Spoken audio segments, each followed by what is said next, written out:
আসসালামু আলাইকুম ভাই বোনেরা, আপনারা সবাই কেমন আছেন? আশা করি আপনারা সবাই ভালো আছেন। আলহামদুলিল্লাহ আমিও ভালো আছি। অরিন ফ্যামিলি ব্লগারে জানাই স্বাগতম। কিন্তু সকাল থেকে কিন্তু রান্না বাড়াটা শুরু করলাম, আর এদিকে কিন্তু কাটা বেছে নিচ্ছিলাম। আর এটা ছিল হলো টাটকিনি মাছ।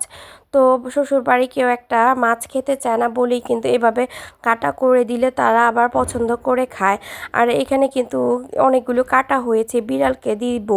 আর এখানে কিন্তু দেখেন আজকে কিন্তু বিড়ালেরও পেট ভরে গেল, এতগুলো কাটা হয়েছিল, কারণ টাটকিনি মাছে অনেক বেশি কাটা থাকে তাই। আর আমার কিন্তু ইতিমধ্যে রান্না বাড়াটা হয়ে গেছে, আর দোকানে ভাত দিতে হয় বলেই কিন্তু এত তাড়াতাড়ি রান্না বাড়াটা আমাদের করতে হয়।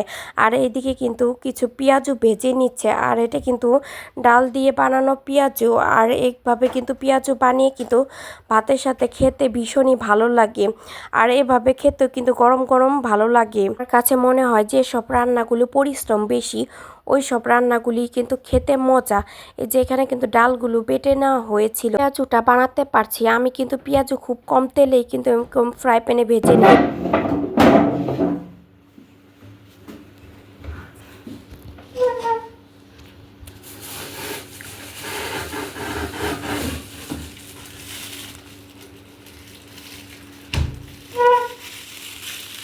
যে এইদিকে তো আমার মেয়েটা কিন্তু একদমই ডিম খেতে চায় না।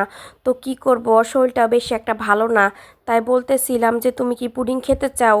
ও তো খুশিতে ও নিজের থেকেই দুধ বের করে দিয়েছে যে একটা পুডিং বানিয়ে দাও, তাহলে ডিম খাওয়া হবে, পুডিং খাওয়া হবে আমার।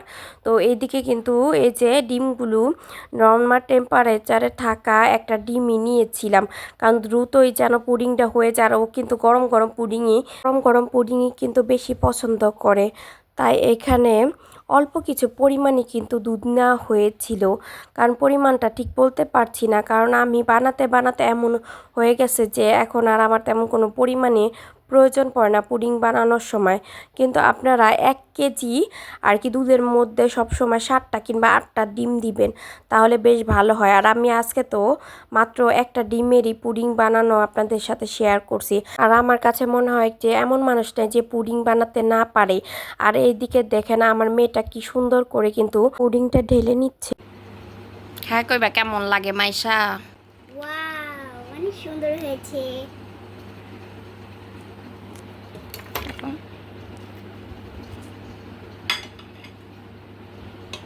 হাত দিয়ে খাও, কাটবার খাইবা।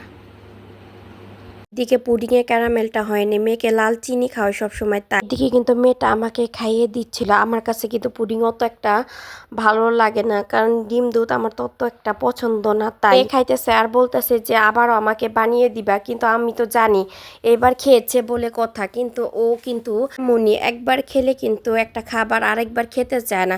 আর এদিকে দেখেন কত সুন্দরই না হয়েছে। ভিডিওটা এই পর্যন্তই, ভালো লাগলে সাবস্ক্রাইব করবেন। আল্লাহ হাফেজ।